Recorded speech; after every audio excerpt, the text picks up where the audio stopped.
믿음이 있는 가정에서 우리 아이에게 공부를 잘하라고, 지혜가 많아지라고 많이 읽히는 성경책이 혹시 어떤 성경책일까요, 여러분?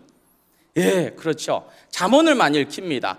저희 어머니도요, 저에게 솔로몬 같이 지혜로우라고 하셔서 우리 이렇게 청소년기 때부터 저희 어머니께서 저에게 하루 꼭 잠언을 한 장씩 읽게 하셨습니다. 그래서 안 읽으면은 용돈을 끊어버리시던지 먹을 것을 안 주시던지 해서 꼭 잠언을 읽게 했습니다. 그래서 잠언의 내용들을 보면은 여러분 어떻죠? 지혜가 참으로 많이 녹아져 있는데요. 하나님 말씀대로 살고 착하게 긍정적으로 사는 자에게 어떤 것이 있을까요? 복이 있지요. 그렇죠? 즉 권성징악 그리고 보응의 원리가 존재한다는 것을 우리가 잠언을 통해서 깨닫게 됩니다. 그래서 어린 아이들이 이 잠언을 읽음으로써 하나님의 어떻게 보면 복의 원리를 깨닫게 되는 것입니다. 청소년 때부터 잠언을 많이 읽고 또 주일학교 설교를 통해서 이런 선하고 말씀대로 사는 사람들은 복을 받고 악한 자들은 저주를 받는다라는 그 말씀을 배운 저는요, 세상이 모두 권선징악의 원리 그리고 보응의 원리대로 돌아갈 줄 알았습니다. 그런데 제가 대학교를 가고요, 청년이 되어서 맞닥뜨린 세상은요, 전혀 그런 세상이 아니었습니다. 오히려 전도서가 말하는 헛된 세상이었습니다. 악인이 득세하고 이기적일수록 더 많은 것을 얻는 세상이었습니다. 아무리 예수님을 잘 믿는 사람들이어도 고난이 몰려오고요, 사랑하는 사람들을 떠나보내기도 하였습니다. 제가 산 세상은 그랬는데 여러분들이 사신 세상은 어떤 세상이셨습니까? 세상이 권선징악의 모습으로만 나타나던가요? 아마 여러분도 제가 겪고 느꼈던 것처럼 세상은 우리가 생각하는 대로 흘러가지 않으셨을 것입니다. 우리 청년들을 취업 전선을 나가보시면 아시겠지만은 나는 스펙을 쌓으려고 무진장 노력을 했는데 갑자기 어디서 낙하산이 내려와서 금수저 낙하산이에요. 그래서 게으르고 능력 없고 이기적인 사람인데도 불구하고 오히려 그 사람이 더 잘 나가는 상황을 보게 됩니다. 제가 한 매체를 통해서 지금 현 사회가 요구하는 스펙이 어떤 스펙이냐, 다름 아니라 소시오패스 같은 성향이라고 하더라고요. 남을 돕고 헌신하고 다른 사람을 이끌어주는 것보다는 자기 이기적으로 비양심적으로 행동하는 것이 어쩌면 우리가 정상을 찍는데 더 높은 곳을 바라보는데 더 좋은 스펙이라고 그 매체가 말하고 있고, 꼭 이것이 가장 빠른 그 길이라고 세상은 말하고 있는 것 같습니다. 우리 장년 성도님들은 어떤 생각이 드십니까? 여러분들 살고 있는 세상은 어떠셨습니까? 정의롭고 성실하게 사업하고 장사하는 것보다 뭔가 세금 안 내고 편법을 저지르고 뒷돈을 주고 리베이트를 받고 하는 얍삽한 사람들이 세상을 더 잘 살고 풍요롭게 삽니까? 아니면은 정직하게 산 사람들이 풍요롭게 삽니까? 그때 우리는 이런 의문이 들기 시작합니다. 하나님, 정말 의인이 이렇게 손해보고 악인이 형통하는 것이 옳습니까? 잠언 24장 1절에는요, 분명히 하나님께서 너는 악인의 형통함을 부러워하지 말라라고 했는데, 이상하게 우리 마음 한켠에는 그 악인의 형통함이 부럽기 시작합니다. 그렇다면 우리가 욥기로 넘어가 보면요, 욥에게는요 지금 이해할 수 없는 고난이 몰려옵니다. 이해할 수가 없지요. 왜냐하면 그 모든 시나리오가 어디서 써지냐? 바로 천상에서 쓰여지기 때문입니다. 사단이 하나님께 이렇게 요구합니다. 하나님, 욥이 하나님 앞에 잘하는 것은요, 하나님께서 욥에게 너무나도 많은 것을 주셨기 때문입니다. 그것을 다 가져간다면은 욥도 하나님 앞에 경외하지 않을 것입니다. 하나님께서는 어떻게 보면 고난을 허용하심으로써 욥에게는 폭풍우와 같은 고난이 몰려오기 시작합니다. 그러니 이 욥의 어떻게 보면 고난은 이해할 수 없는 고난이지요. 욥기 1장 1절에 보니까요, 우리가 도저히 이해 안 되기 시작하는 이유가 전제 조건이 있어요. 그게 뭐냐면 한번 욥기 1장 1절 하이라이트 친 부분만 한번 읽어볼까요? 욥이라는 사람이 있는데 시작. 그 사람은 온전하고 정직하여 하나님을 경외하며 악에서 떠난 자더라. 여러분, 이런 사람 복 받아야 합니까? 안 받아야 합니까? 받아야 되죠. 받아야 되죠. 그런데 지금 욥에게 닥치는 것은 복입니까? 아니면 고난입니까? 고난입니다. 그래서 예수 잘 믿고 우리가 잘 살고 있는데 고난이 몰려오면 사실 그때부터 시험이 몰려오나요? 안 몰려오나요? 몰려오기 시작하죠. 그렇죠. 거기다 친구들이 찾아오는데요. 처음에는요, 욥에게 막 위로를 해줍니다. 하지만 이내 그들은 돌변해서 우리가 잠언에서 말하고 있는 보응의 원리, 그리고 권선징악의 원리로 욥을 정죄하기 시작합니다. 하나님은 선하시기에 이유 없이 너를 이렇게 고난을 주시지 않을 거야. 욥, 내가 죄악을 저질렀기 때문에 이런 고난이 너에게 닥친 것일 거야. 이 보응의 원리가 오히려 욥의 가슴을 후벼파기 시작합니다. 이러한 친구들의 위로 아닌 정죄는 욥을 더욱더 절망 속으로 빨려 들어가게 만들어 버립니다. 여러분, 이 세 명의 친구의 메시지를요, 저는 이렇게 바꾸고 싶어요. 바로 세상의 소리고요, 마귀의 소리입니다.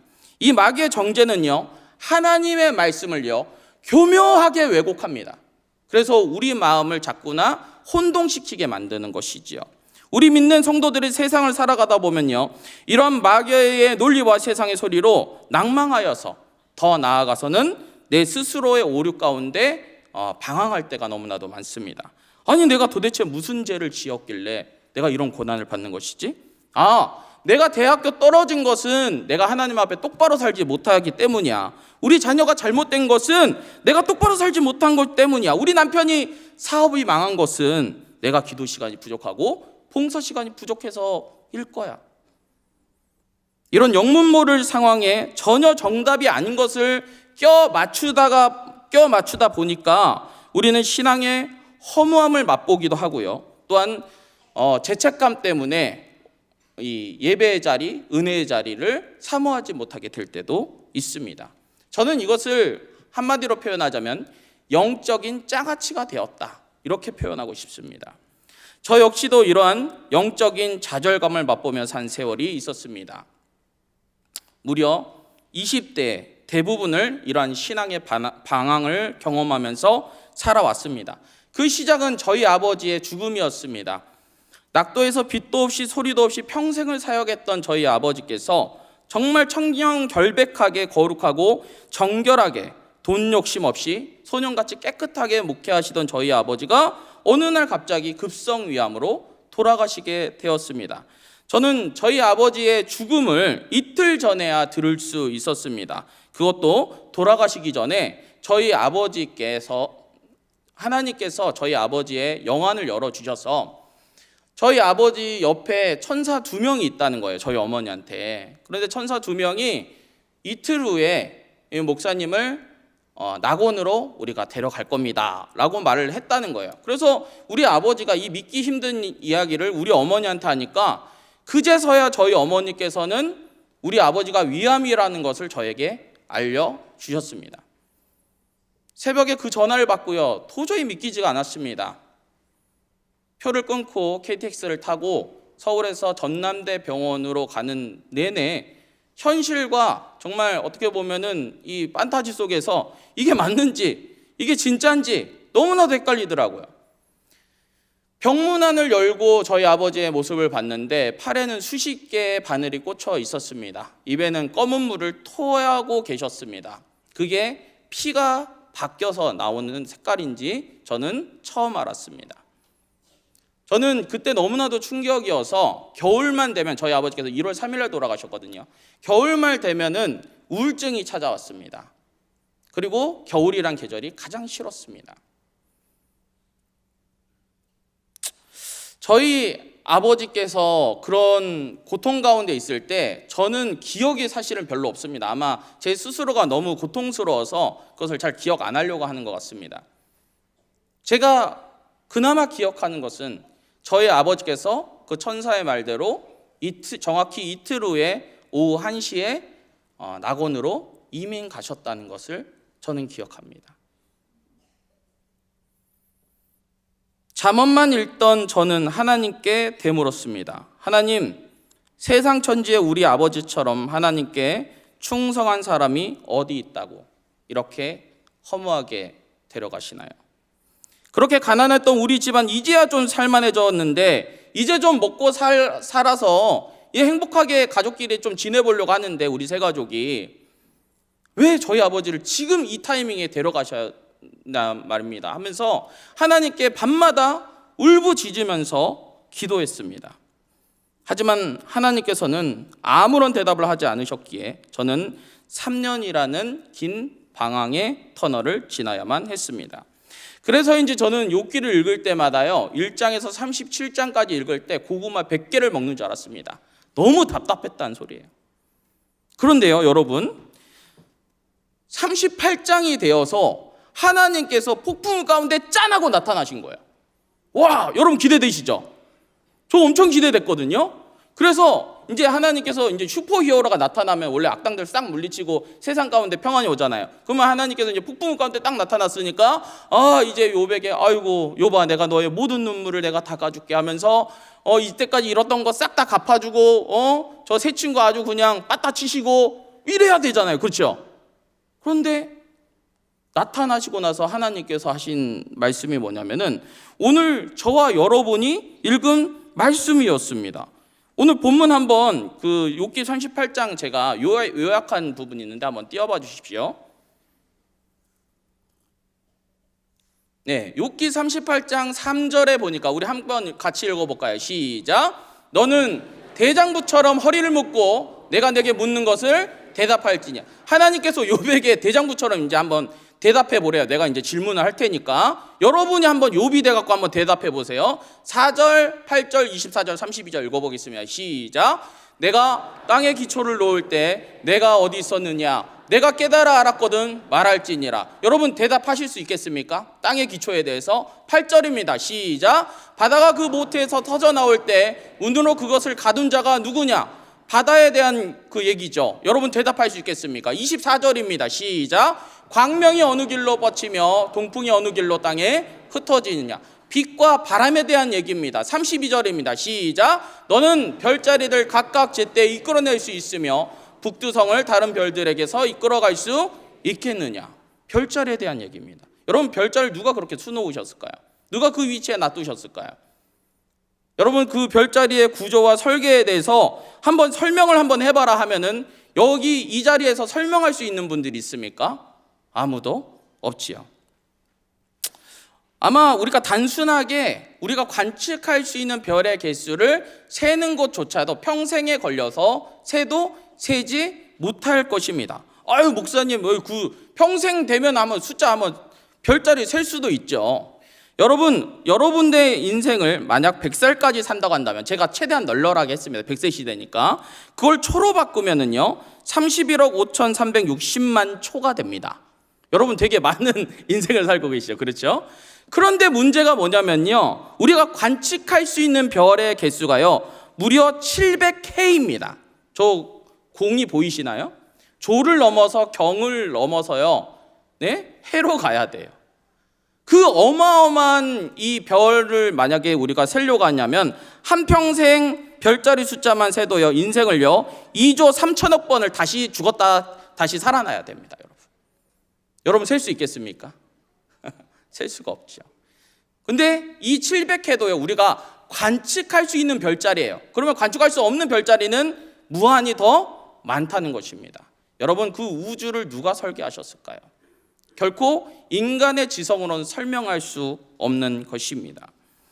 제가 무슨 말을 하고 싶냐면요 우리 인간은 많은 것을 알고 있는 것처럼 보이지만 사실은 우리가 알 수 있는 부분은 되게 한 부분이라는 것입니다. 38장의 무한하신 창조도 하나님에 대해서 이 질문에 대해서 말할 수 있는 사람은 없다는 것입니다.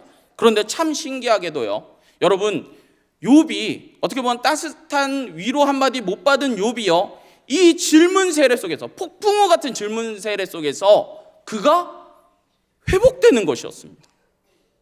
여러분 왜 도대체 욥이 회복되죠? 여러분 지금 이걸 읽으니까 회복되시나요? 이게 도대체 뭐지? 이렇게 될 거 아니에요. 그런데 욥은 지금 회복되었습니다. 한번 보시죠. 말씀 욥기 42장 1절에서 5절을 한번 띄워봐 주시면요, 한번 읽어보도록 하겠습니다. 시작. 욥이 여호와께 대답하여 이르되 주께서는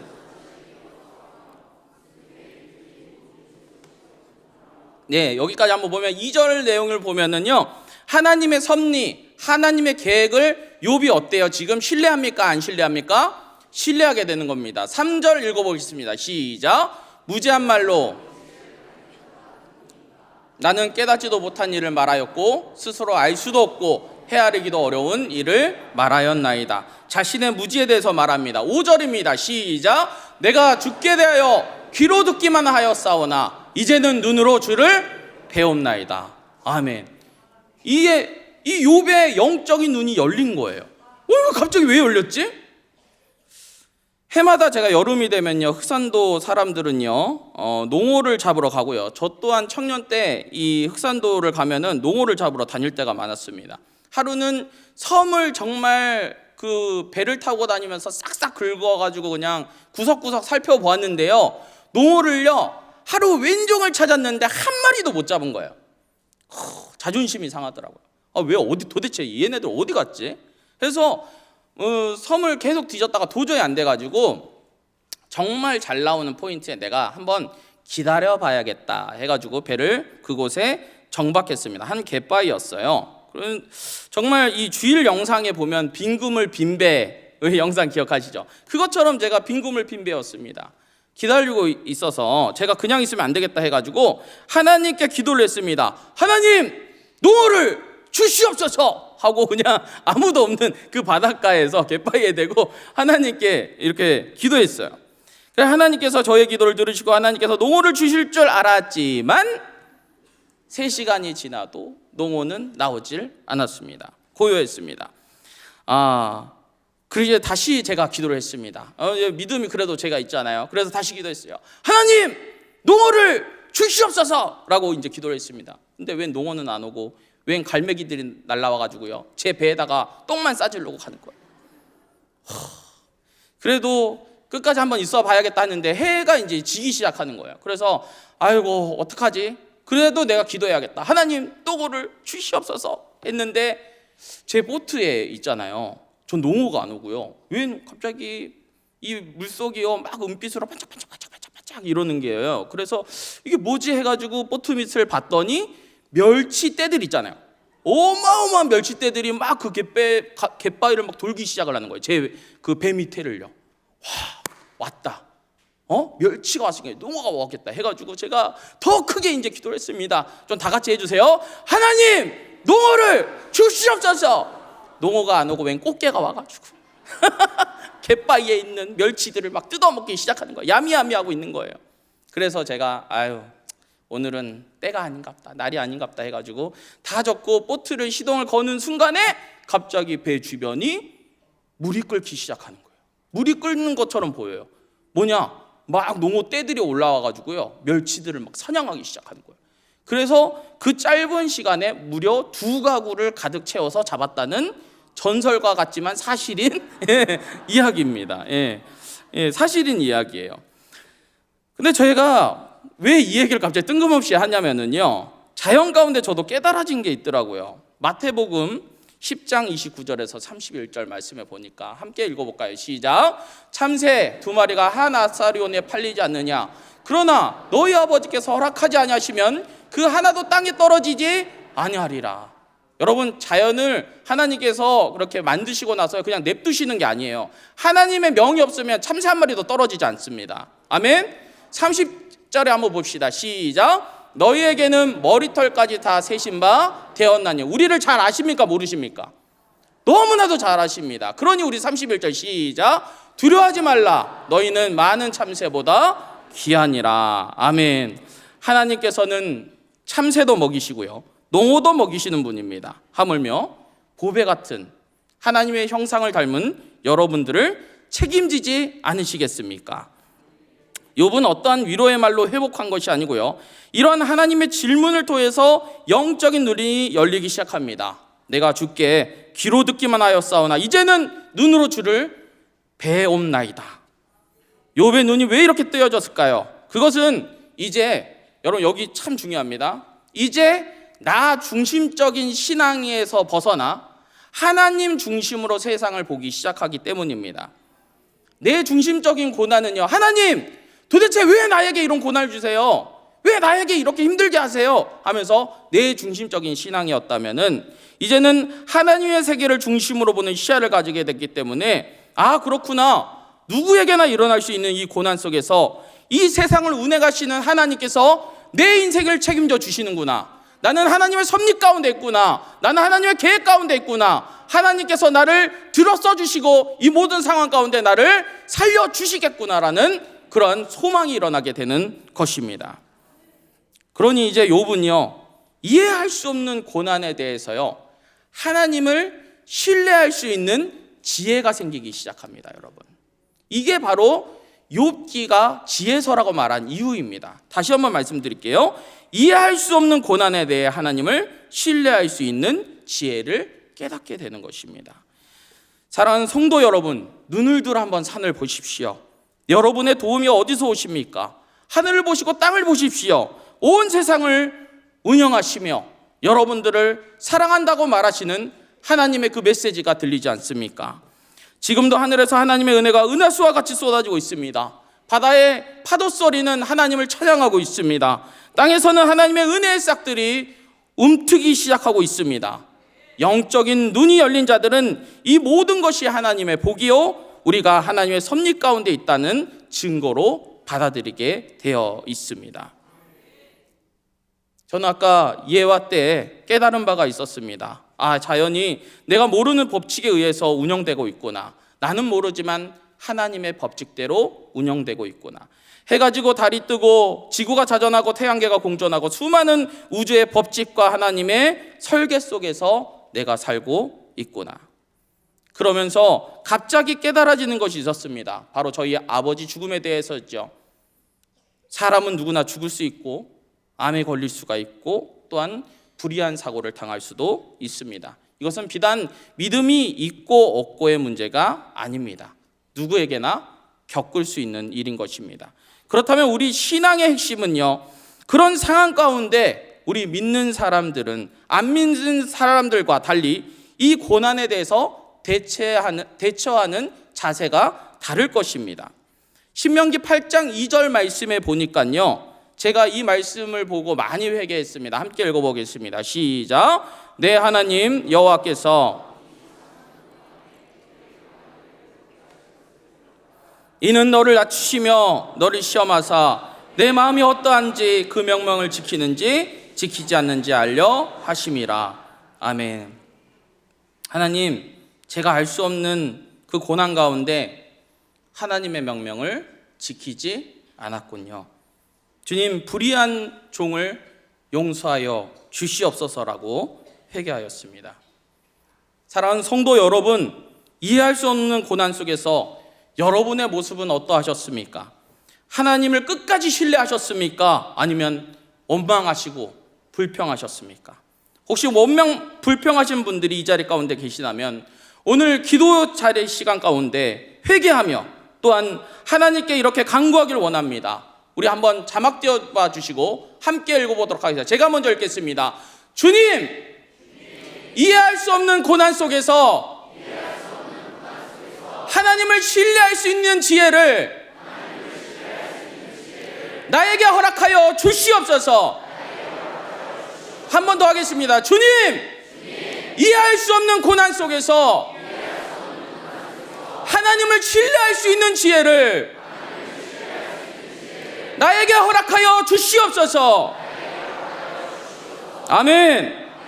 또한 우리가 하나님께 간구하기를 원한 것은 욥의 세 친구처럼 여러분, 세상의 소리, 마귀의 소리가 여러분들을 계속 정죄하고 여러분들을 힘들게 할 것입니다. 그런데 42장에 보면은요, 하나님께서는요, 이 세 친구에 대해서 노하십니다.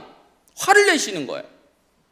한번 보시다. 욥기 42장 7절에 보니까요, 한번 읽어보겠습니다. 시작. 여호와께서 욥에게 이 말씀을 하신 후에 여호와께서 대만 사람 엘리바스에게 이르시되 내가 너와 내 두 친구에게 노하노니 이는 너희가 나를 가리켜 말한 것이 내 종 욥의 말같이 옳지 못함이니라. 이 세 친구의 말이 여러분 맞는 말입니까? 틀린 말입니까? 틀린 말입니다. 여러분 주변 사람들이요, 여러분들 위로한다고 해도요, 그 위로의 말이 나에게 상처가 될 수가 있습니다. 그렇죠? 세상의 소리, 마귀의 소리, 사람의 소리는요, 우리에게 완전한 위로를 주지를 못합니다. 그럼 진정한 위로는 어떤 분이 주시느냐? 바로 예수 그리스도 한 분밖에 없음을 우리가 믿음으로 고백하시길 바랍니다. 우리가 그런 잘못된 메시지에 귀 기울이지 않고 하나님 아버지의 메시지에 귀 기울이길 원합니다. 하나님, 내 마음의 세상의 소리가 아니라 하나님의 마음으로 나를 채워 주시옵소서. 오늘 밤 이렇게 기도하시는 저와 여러분 되시길 주님의 이름으로 소망하겠습니다.